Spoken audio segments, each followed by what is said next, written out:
This season we have seen the return and reprisal of 3 handcannons. These are Fatebringer, Palindrome, and Exalted Truth. And I'm not only going to tell you why these are the new best handcannons in the game, but also complain about stat creep afterwards because I feel like complaining about it. That's about it really. Going straight into it with the oldest of the bunch, Fatebringer is a kinetic handcannon from the Vault of Glass. It's got 46 range, 57 stability, 55 handling, 46 reload speed, 84 bullet magnetism, and 10 AE.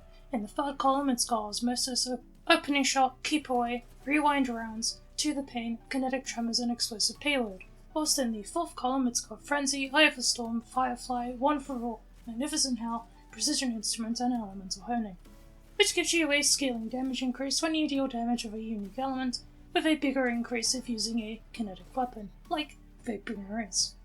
To try and keep things concise as I am reviewing 3 weapons, in PvE this thing is basically just a carbon copy of the Midnight Coup, now with the advantage of being able to hold basically every roll you'd want of the thing on the same gun.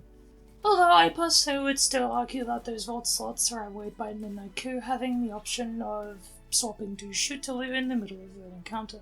Basically just get explosive payload and firefly like normal, with the addition of kinetic tremors and rewind in the third column, alongside one for all and frenzy in the fourth column if you're hunting for adapts. In PvP, if you for some reason still aren't just running Rose after they gave us the new god roll for it, this thing is really good, being the 140 with the second highest range in the game, with it being able to free tap up to 39 meters against tier 6 resilience players, and 38 meters against tier 10 resilience players. When using Keep Away, Hammerforged Acura is a range masterwork and a range mod for practically maxed out range. With a more reasonable setup of small bore and removing the range mod, it'll free tap up to 37 meters against tier 10 players, and does it whilst having a fairly high stability of 67. Whereas for comparison, only free taps up to 34 meters with 57 stability. It's far worse base stats being made up for by being a lightweight frame handcannon. Although that's completely ignored by literally just having slide shot at all, since that thing basically just automatically maxes out all the stats on the gun anyway, because I don't know, man. For perks, basically just use Keep Away and Precision Instrument. Your goal here is literally only to use this for consistently high range and feel, if you want to use Fatebringer over Rose. So there's really not any reason to use Explosive on it than just because you feel like it. To the Pain is also a third column option if you want to give it a bunch of handling and aim assist, but I still think Keep Away is literally better in every way. Next is our second oldest weapon, also from Destiny 1. The Palindrome is now a Arc 140 handcannon from Grandmaster Nightforce, with 50 range, 58 stability, 50 handling, 42 reload speed, 79 bullet magnetism, and 21 AE. In the third column it's got Closing Time, Outlaw, To the Pain, Elemental Capacitor, Explosive Payload, and Recycled Energy, a perk which gives ability energy back on reload after defeating an enemy. In the fourth column it has Magnificent Howl, Snapshots, Desperate Measures, Master of Arms, Opening Shot, and Rolling Storm, another new perk which grants Bolt Charge and Kill, with more being granted when amplified. Now, this thing's perks aren't particularly spectacular. In PvP, its really only gimmick is Explosive Payload and Rolling Storm.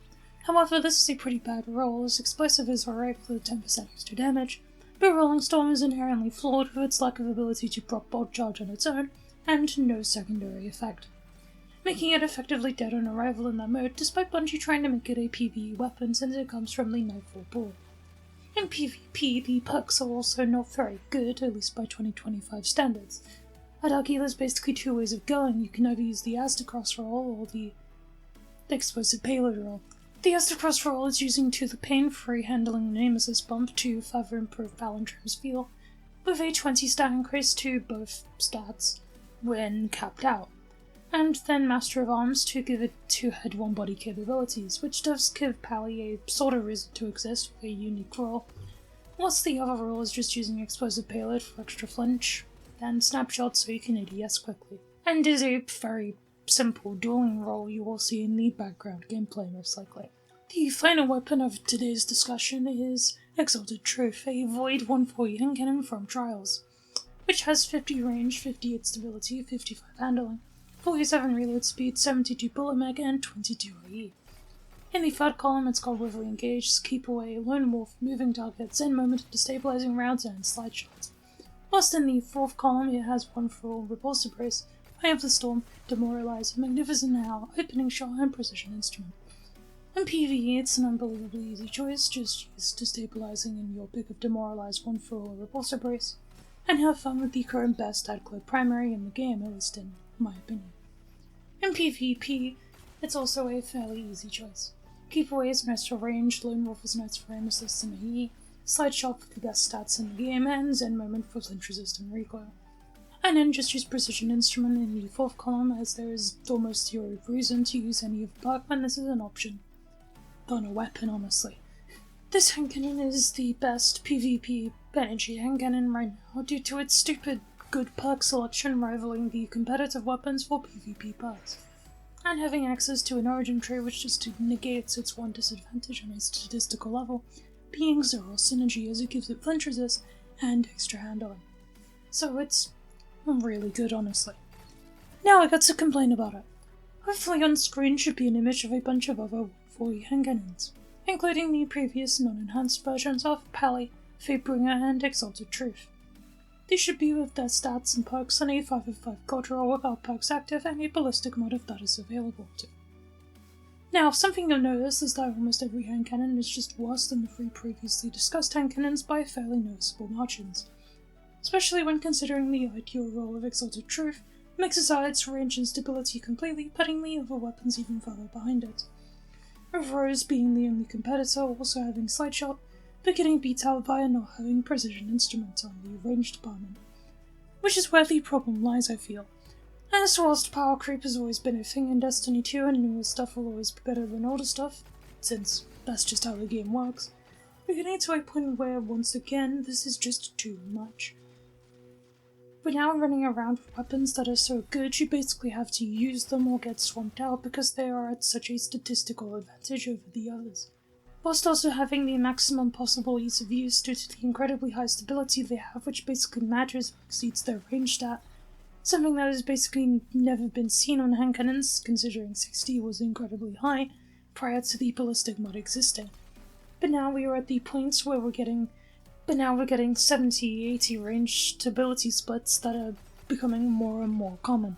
And the loss of stability previously that we had was part of having to go for range, as now we just get the advantages of both at once, which is something that once again leads to the further range gameplay of current PvP, which just isn't very fun to play in.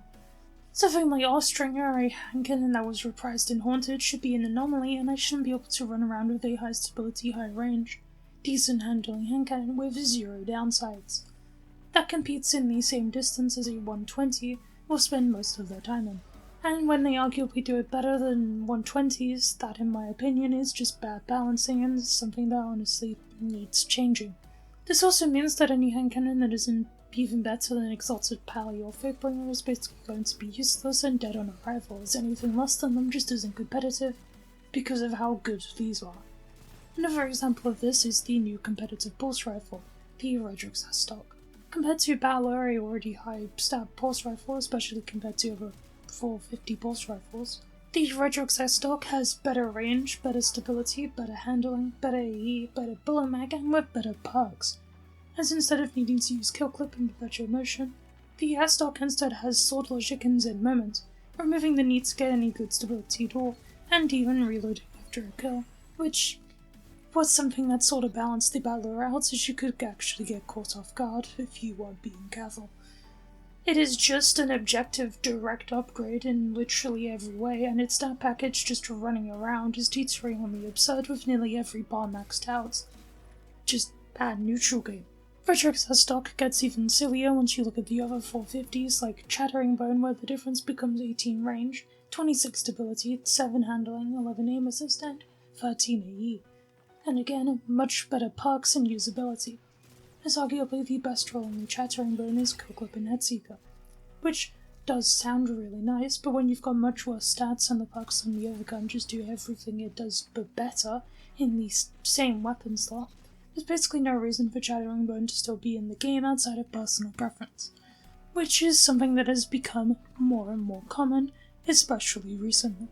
So yeah, hopefully they give some reasons to why statcreep is bad, and also such as a review of the other weapons mentioned. I recommend getting them. And you would have been able to when I wanted to publish this video, however I've had to deal with a plentiful amount of other issues. So if you've enjoyed what you've currently watched and want to see more of me blabbering on about the game, please like, comment, sub, the usual stuff, and adios.